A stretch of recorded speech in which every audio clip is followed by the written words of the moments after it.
Hi అండి. నమస్తే అందరికీ. Welcome to our channel Anu sweets and meats. ఈరోజు బ్రేక్ఫాస్ట్లోకి పూరీని చేసేద్దాం అనుకుంటున్నానండి. పూరి మెత్తగా బాగా పొంగుతూ ఎలా రావాలో నేను మీకు చూపిస్తాను. Let's start our video. Puri కోసం నేను ముందుగా ఒక కప్పు గోధుమ పిండి తీసుకున్నానండి.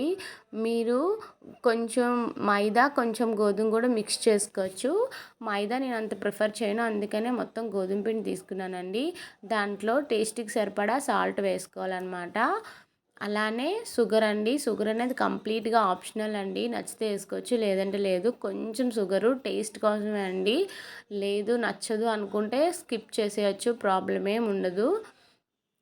అలానే షుగర్ అనేది కంప్లీట్గా ఆప్షనల్ అండి. అలానే కొంచెం సుజీ రవ్వ అండి, సుజీ రవ్వ ఉప్మా రవ్వ అంటారు కదా, అది కూడా వేసుకుంటే పూరి అనేది టేస్ట్ బాగుంటుంది అనమాట. కొంచెం క్రిస్పీనెస్ వస్తుంది సుజీ రవ్వ వల్ల. సో ఈ మూడింటిని ఇంకా మిక్స్ చేసేసుకొని మనం కొంచెం కొంచెం వాటర్ వేసుకుంటూ కలుపుకోవాలండి. మరీ చపాతీ పిండి కలిపేటట్టు మరీ సాఫ్ట్గా అవసరం లేదండి. పూరీకి కొంచెం టైట్గానే కలుపుకోవాలి.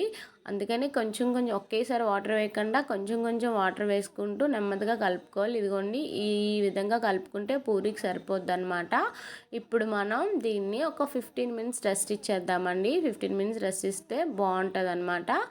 ఇదిగోండి 15 మినిట్స్ తర్వాత ఎలా ఉంది. ఇంకొకసారి మనం దీన్ని బాగా కలుపుకొని రౌండ్స్గా చేసేసుకుందామండి. ఇంకా నేను తీసుకున్న పిండికి నాకు ఒక 7 బాల్స్ అయ్యాయండి, 7 రౌండ్స్ అయ్యాయి. వీటిని ఇప్పుడు మనం పూరీలుగా ఒత్తేసుకుందాం. ఒక్కొక్కటి అన్నీ కూడా ఇంకా ఒక్కొక్క విధంగా తీసేసుకొని పూరీలుగా పామేసుకోవడం అన్నమాట. రౌండ్గా చేసుకుంటే సరిపోద్దండి. చపాతీకి ఫోల్డ్ చేస్తాం కదా, అలా ఫోల్డ్ చేయాల్సిన అవసరం లేదు. పూరీకి రౌండ్గా చేసేసుకుంటే ఇదిగోండి ఈ విధంగా చేసేసుకుంటే సరిపోద్ది. అన్నీ కూడా ఇంక ఇలా చేసేసుకోవడమేనండి. ఇప్పుడు ఇంకా మనం ఆయిల్ పెట్టుకొని పూరీలని ఫ్రై చేసేసుకోవడం అనమాట. అన్నీ కూడా ఈ విధంగా చేసేసుకోవాలన్నమాట. నేను చేసేసుకున్నాను మొత్తం. ఇప్పుడు ఇంకా మనం ఆయిల్ పెట్టేసుకొని ఫ్రై చేసేసుకుందాం. పూరీలు వేగడానికి నేను ఒక కళాయి తీసుకుని ఆయిల్ పెట్టుకొని స్టవ్ మీద పెట్టుకున్నానండి. ఆయిల్ హీట్ అవ్వగానే మనం ప్రిపేర్ చేసుకున్న పూరీలు ఇందులో వేసేసుకుందాం. ఆయిల్ ఎక్కువ హీట్ మీదే ఉండాలండి, హై ఫ్లేమ్లో పెట్టుకోవాలి పూరీలకి.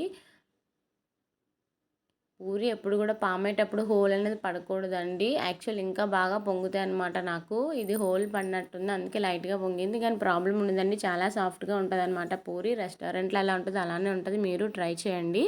థ్యాంక్ యూ ఫర్ వాచింగ్ అండి. Please subscribe to my channel.